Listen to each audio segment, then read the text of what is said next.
yang dikasih oleh Tuhan, hari ini saya mau melanjutkan tentang janji saya mau mengajarkan tentang anak Allah. Anak Allah itu ada beberapa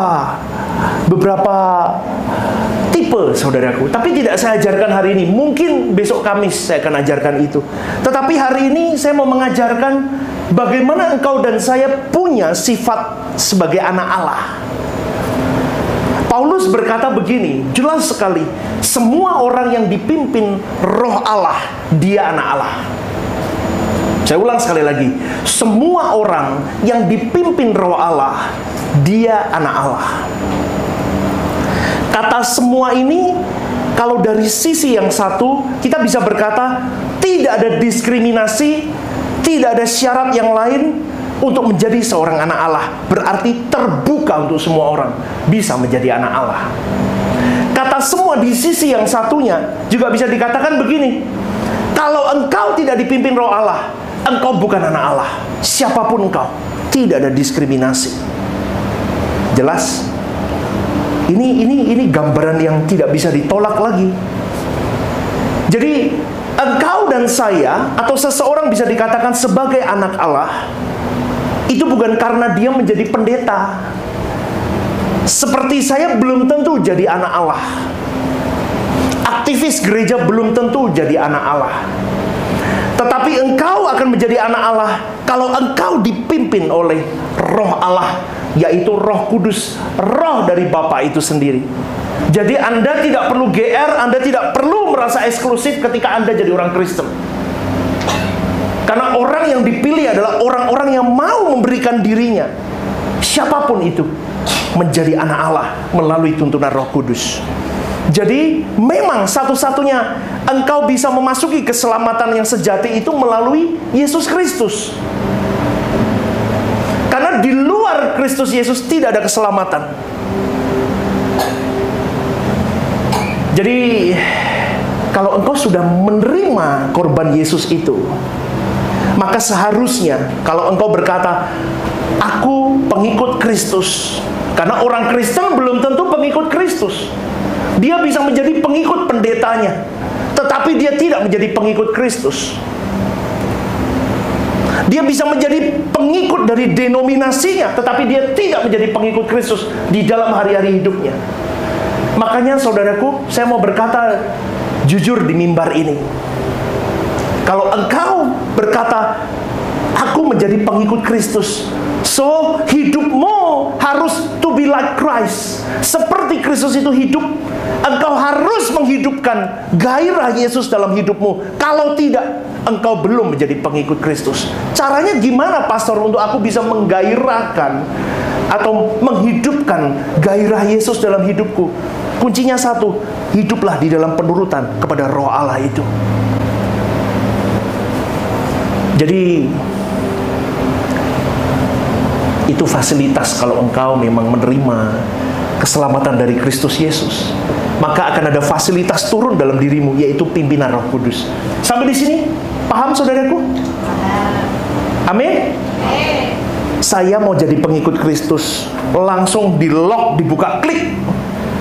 Nah, kau dapat fasilitas. Roh Kudus akan memimpin dirimu. Roh Kudus memimpin dirimu terus dalam hari-hari hidup.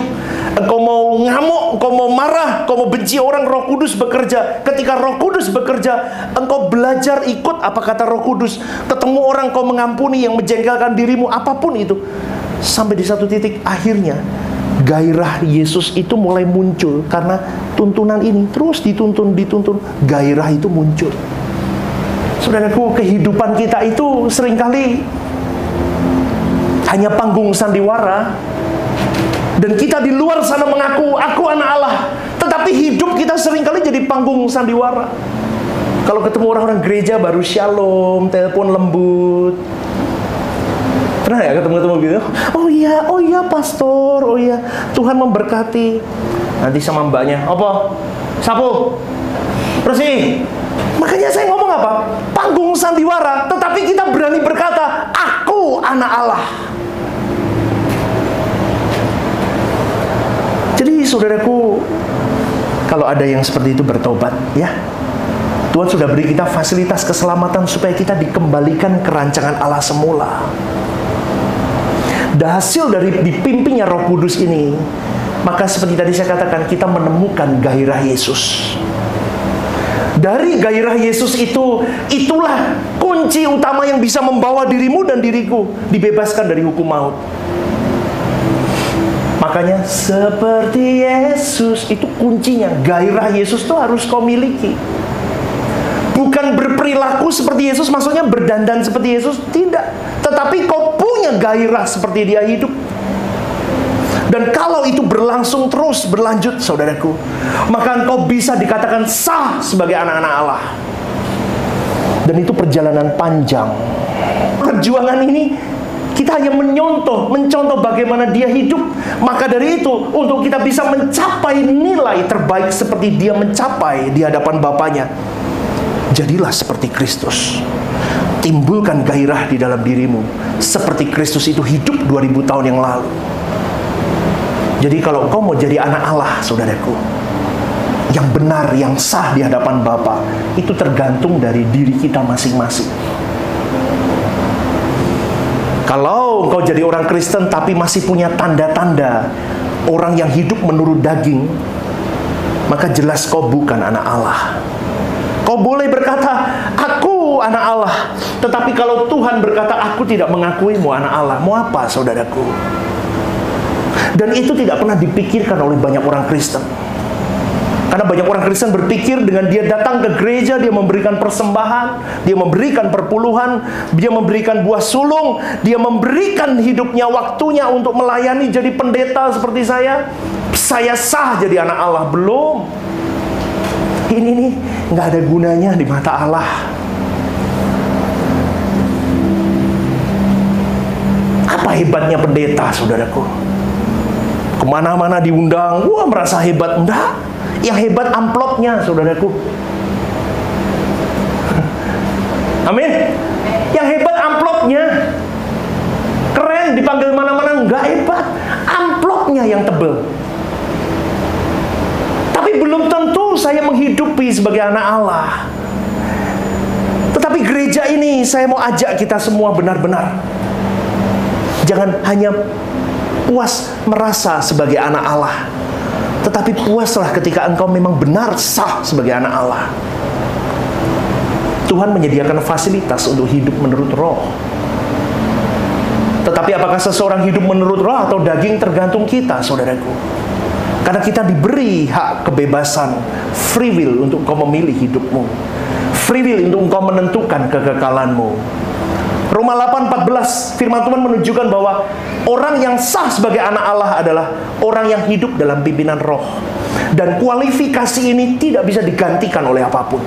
Saya ulang sekali lagi. Di dalam Roma 8:14, firman Tuhan mengatakan bahwa orang yang sah sebagai anak Allah adalah orang yang hidup dalam pimpinan roh.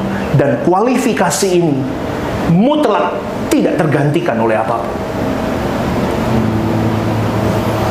Jadi kita harus mulai berpikir hari ini, bagaimana dengan statusku hari ini? Adakah aku sudah sah, atau aku hanya merasa sebagai anak Allah, tetapi Tuhan belum tentu mengakui diriku? Simptomnya sudah ada, saudaraku. Bagaimana kau hidup, kau bisa lihat simptomnya. Saya berkata ini bukan berarti engkau tidak boleh memiliki apapun, tetapi pastikan semuanya untuk kesenangan Tuhan. Loh, pastor, berarti aku nggak boleh punya mobil bagus, rumah bagus, ini dan itu? Boleh, tetapi semuanya dulu drivingnya saya. Sekarang drive-nya ini semua untuk Tuhan. Jadi kalau kau lakukan semuanya untuk Tuhan, itu beda, saudaraku. Tidak ada orang gendeng di jalan tiba-tiba jadi kehilangan apa yang dia miliki, jadi gendeng, nggak ada. Maka Roma 12:2 berkata, firman Tuhan, orang percaya harus tidak serupa dengan dunia ini. Bagaimana kau bekerja, orang dunia dengan orang yang mengerti kebenaran, yang memiliki roh Kristus dalam dirinya, beda cara kerjanya, cara pelayanannya beda, cara berkeluarganya beda, semuanya beda. Cara dia memegang uang beda, saudaraku. Itu berubah total. berubah. Saya alami itu sendiri, saudaraku. Saya orang yang pelit. Saya orang pelit, saudaraku. Saya pelit dan apa ya, saudaraku? Boleh saya katakan, benar, senternya aku. Tetapi setelah saya mengerti bahwa Yesus tidak hidup seperti itu. Dia seperti anggur tercurah, roti terpecah untuk orang lain. Betul nggak, saudaraku? Bagaimana engkau mau seperti Yesus kalau engkau tidak berani menjadi anggur tercurah, roti terpecah untuk orang lain? Maka engkau akan tetap terus serupa dengan dunia ini. Maka dari itu, saudaraku, orang percaya harus berusaha mengerti kehendak Allah. Hari-hari hidup terus dirajut. Seperti orang kalau buat rajutan baju itu terus sampai rajutan itu sempurna. Besok renungan, besok pagi dengarkan baik-baik. Ini ada relate-nya dengan ini, saudaraku. Saya sudah rekaman kemarin. Setiap masalah yang hadir dalam hidupmu, jangan sibuk bagaimana minta Tuhan segera selesaikan. Jangan. Dulu saya merengek sama Tuhan. Pray until something happen. Push. Doa. Terus. Sekarang enggak. Sekarang ada masalah datang dalam hidup saya. Saya tidak cerita dengan siapapun dulu. Saya masuk kamar doa. Yang pertama, saya mohon ampun sama Tuhan. Mungkin masalah itu datang karena saya. Salah saya sendiri. Betul nggak? Kadang ekonomi kita remuk, itu karena keserakahan kita. Karena kebodohan kita. Kita minta ampun di hadapan Tuhan. Ampuni aku, Bapa. Ada sembarang sesuatu yang aku salah lakukan. Yang kedua, jangan minta jalan keluar, tapi minta tangan Tuhan menggandeng tanganmu untuk melalui itu.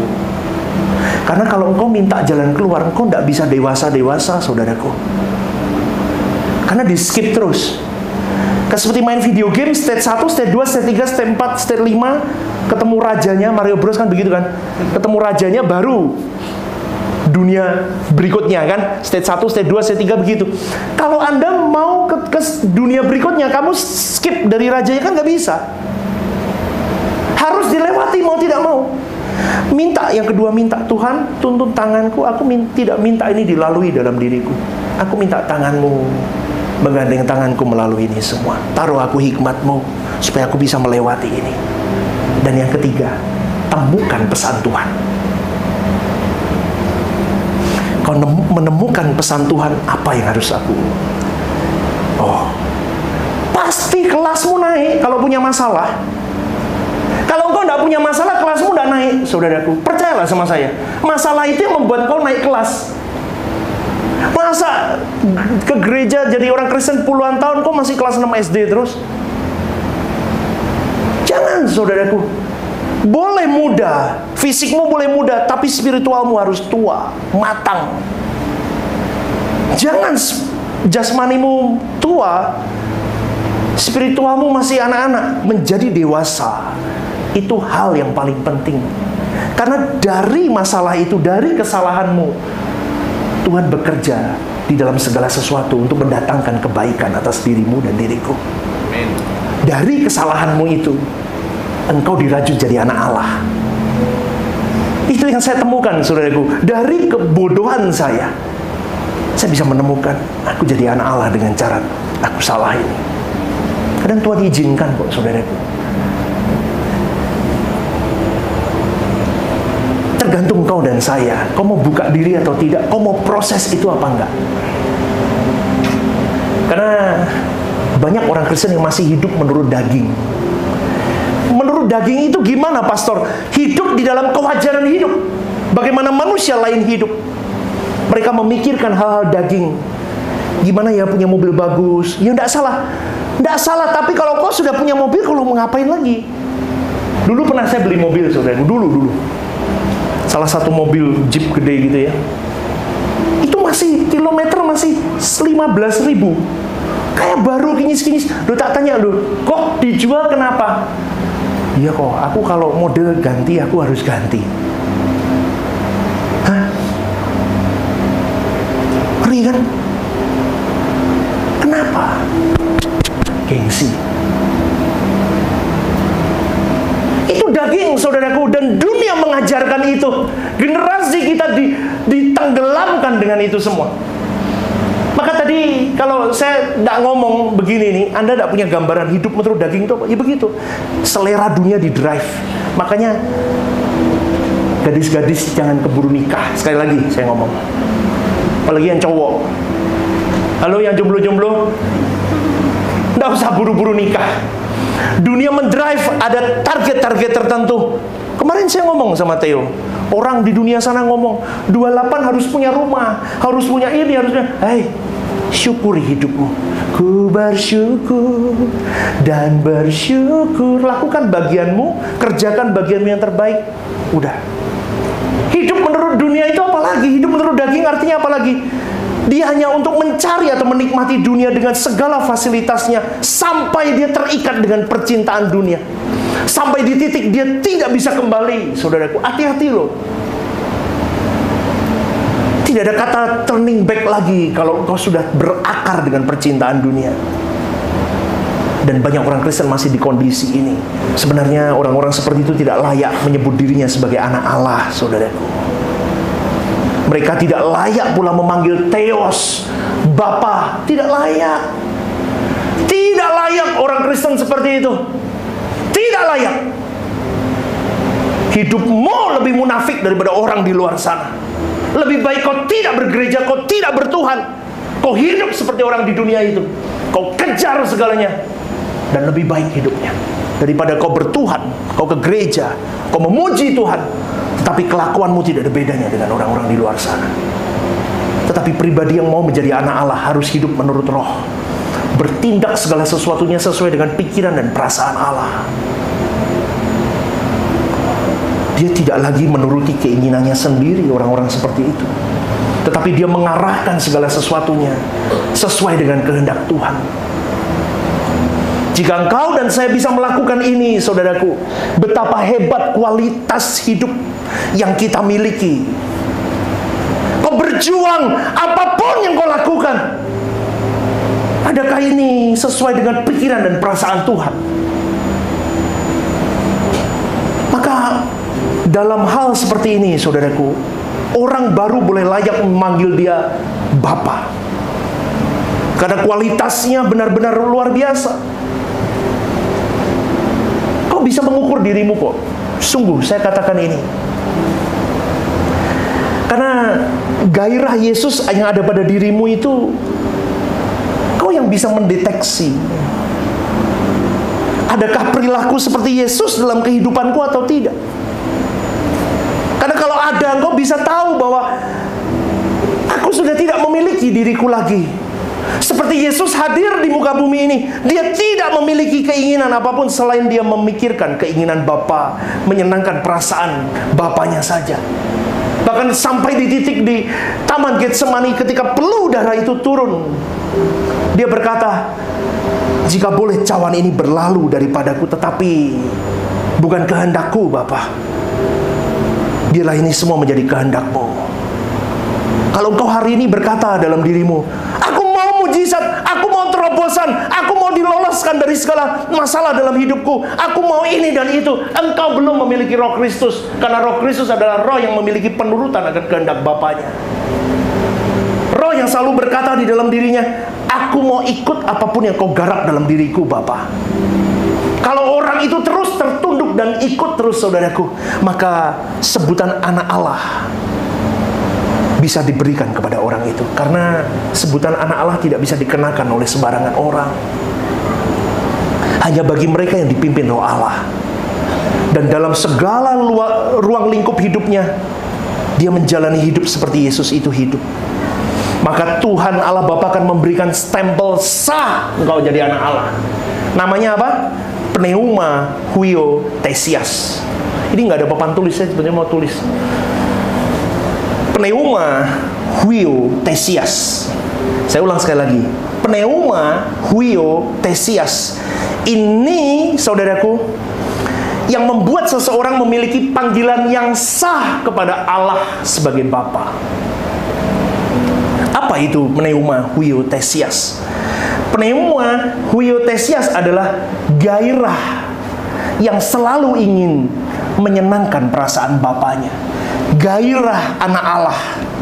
Dalam Roma 8:15 terdapat kata pneuma huiotesias. Coba tampilin Roma 8:15.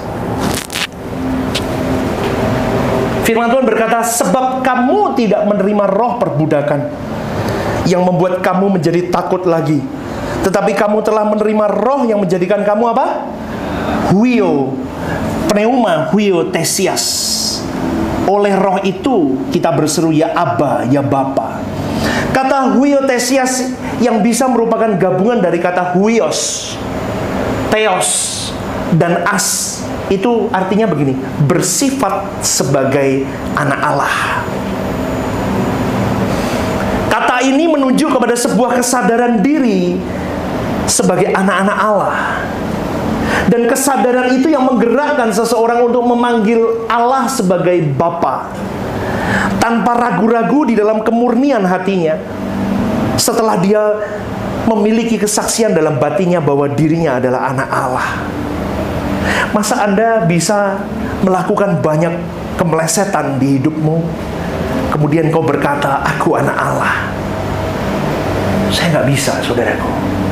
Ada sesuatu yang rasanya mengintai saya dan itu memojokkan saya. Betul. Saya pakai uang nggak bener ya, misalnya. Saya kadang, saya beli makanan ya, aku mau beli itu, kepingin saya. Dan uang itu seharusnya saya pakai untuk pekerjaan Tuhan misalnya. Itu ada sesuatu yang mengintai saya sampai di ujung dan saya harus minta maaf di hadapan Tuhan.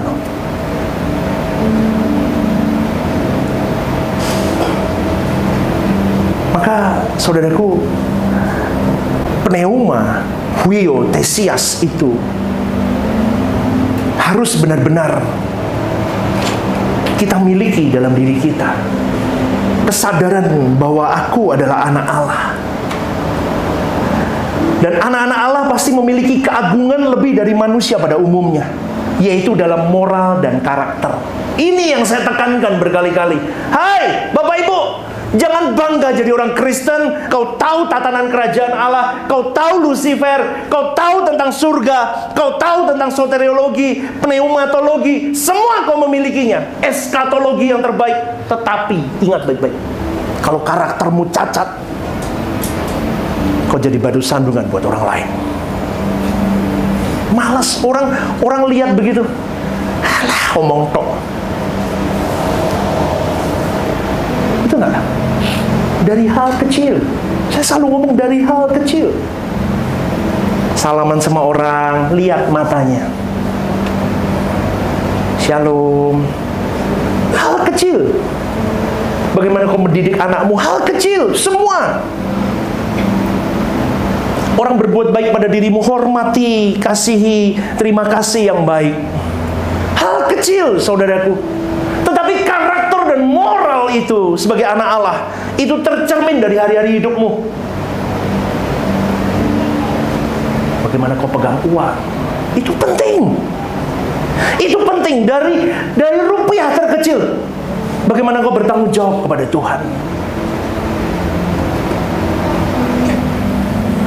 Saya sedih ketika banyak orang Kristen yang melupakan itu semua. Mereka sibuk dengan doktrinal, mereka mencintai doktrin, bagus, betul. Tetapi kalau engkau tidak menghidupinya dan tidak membawa dirimu memiliki keagungan lebih dari manusia di luar sana, tidak ada gunanya kau kesini. Tidak ada gunanya. Hanya memenuhi tempat ini, tapi nggak ada gunanya. Tapi kalau engkau mau duduk di tempat ini, kau harus berjuang.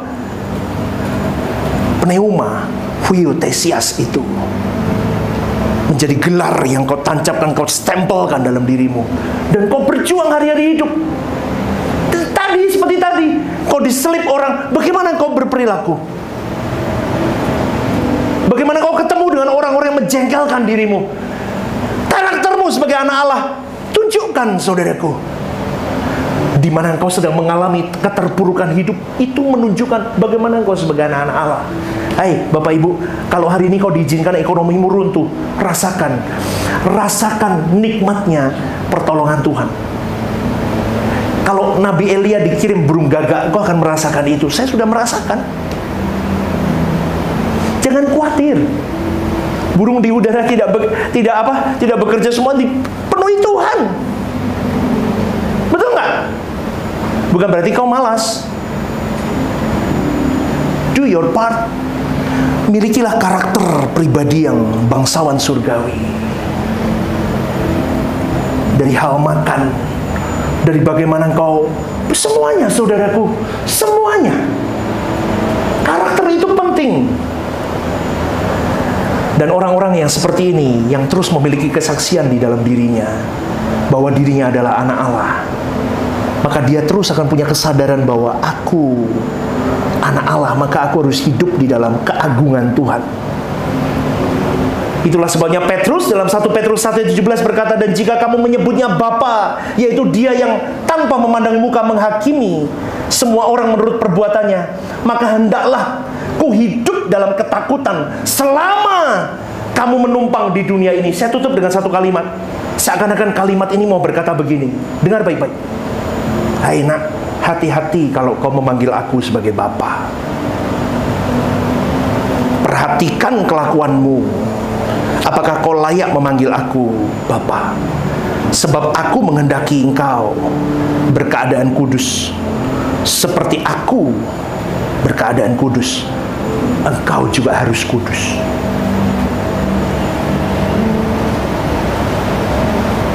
Masa lalumu, I don't care. Tuhan tidak peduli dengan masa lalumu. Dia memperdulikan hari ini bagaimana kau hidup dan ke depan. Jadi, apapun masa lalumu, jangan pernah jadi intimidasi, saudaraku. Apapun kesalahan yang sudah kau lakukan, jangan jadi intimidasi. Kita semua di ruangan ini punya kesempatan jadi anak Allah yang sah. Amin. Siapa yang mau berjuang jadi anak Allah yang sah? Angkat tangan tinggi-tinggi. Tuhan proses hidup mereka satu persatu. Waduh, langsung turun. Loh, kalau nggak bisa. Kita harus diproses. Dan milikilah stempel pneuma huiotesias dalam hidupmu.